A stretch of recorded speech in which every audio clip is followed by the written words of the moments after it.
Hello everyone, welcome to my YouTube channel electrical thoughts for knowledge. आज का topic है MCB tripping trouble shooting.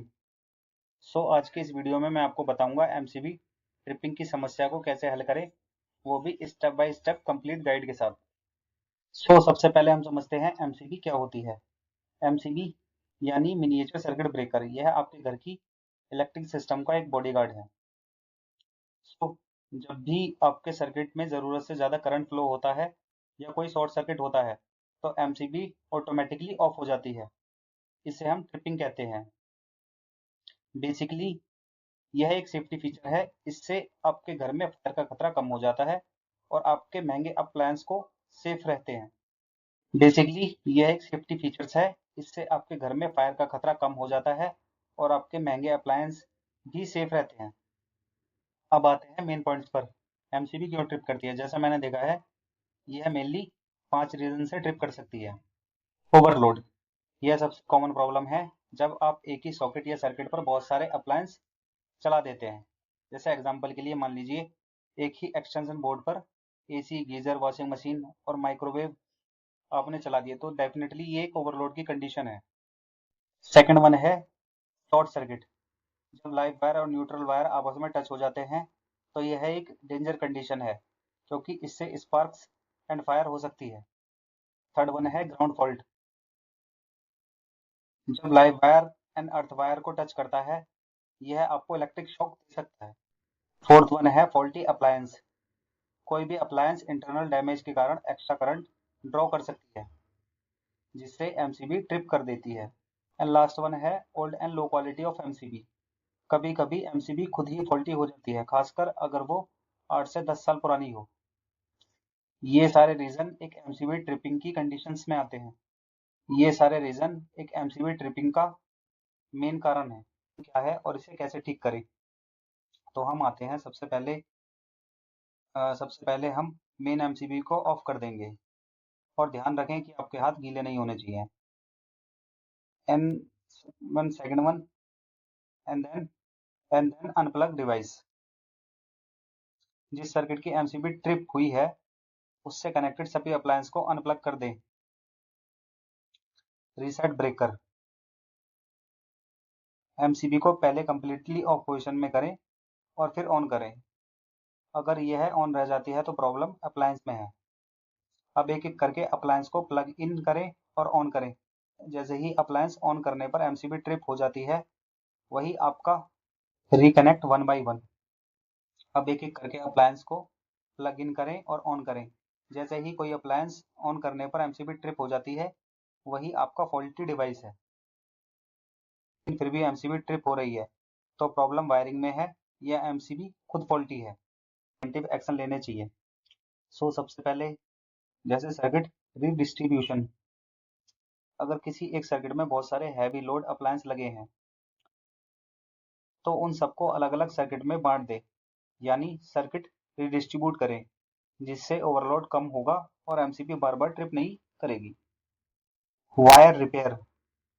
Wiring या terminal damage हो, loose हो या आउटलेट्स जले हुए हों, तो उन्हें तुरंत रिपेयर कराएं, जिससे शॉर्ट सर्किट और अन्य दिक्कतें ना आए। Wire redistribution. वायरिंग या टर्मिनल डैमेज हो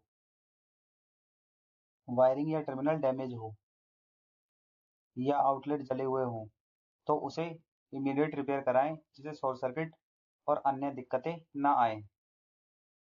एमसीबी रिप्लेसमेंट। अगर आपकी एमसीबी खुद ही खराब है या लोकल या लो क्वालिटी है, तो उससे एक ब्रांडेड या सही रेटिंग वाली एमसीबी में बदल दें।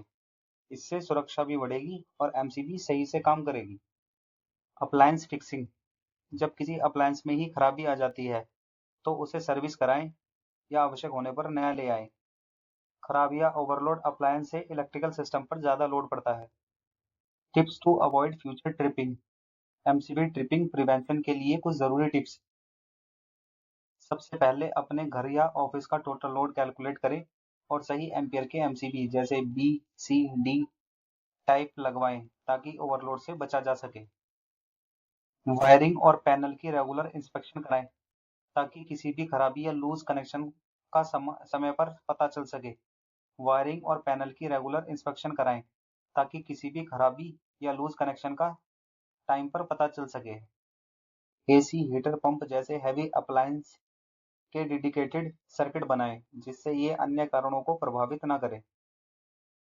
एसी, हीटर पंप जैसे हैवी अप्लायंस के लिए डेडिकेटेड सर्किट बनाएं जिससे ये अन्य उपकरणों को इफेक्टेड न कर सके। हमेशा सर्टिफाइड इलेक्ट्रिकल प्रोडक्ट्स और सर्ज प्रोटेक्शन डिवाइस ही इस्तेमाल करें जिससे सेफ्टी बनी रहती है और शॉर्ट सर्किट का खतरा कम हो जाता है। MCB reset and replacement. अगर एमसीबी ट्रिप हो जाती है या खराब हो जाती है तो उसे सेफ्टी से रीसेट या बदलना बहुत ज़रूरी है। चलिए इसे स्टेप बाय स्टेप समझते हैं। सो फर्स्ट वन है प्रिपेयर। सबसे पहले सेफ्टी ग्लव्स और टूल्स का इस्तेमाल करें ताकि इलेक्ट्रिक करंट का कोई खतरा ना हो। Reset MCB. पैनल में जाकर यह सुनिश्चित करें कि एमसीबी ऑफ पोजीशन में है, फिर स्विच को पूरी तरह से ऑफ करके दोबारा ऑन पोजीशन में लाएं। अगर एमसीबी फिर भी ट्रिप होती है तो अगले स्टेप पर आ जाएं। Remove MCB. अगर एमसीबी बार बार ट्रिप हो रही है या खराब हो रही है तो इलेक्ट्रिसिटी को मेन स्विच से ऑफ करें। तो फिर इंसुलेटेड स्क्रूड्राइवर से एमसीबी को पैनल से सेफ्टी के साथ निकालें। Install new MCB. Install new MCB. नई और सही रेटिंग वाली एमसीबी लें और उसे पैनल में अच्छे से फिट करें। फिर कनेक्शन चेक करें और सभी वायर अच्छे से कनेक्टेड हैं चेक करें और फिर मेन स्विच को ऑन करें और एमसीबी चलाकर टेस्ट करें।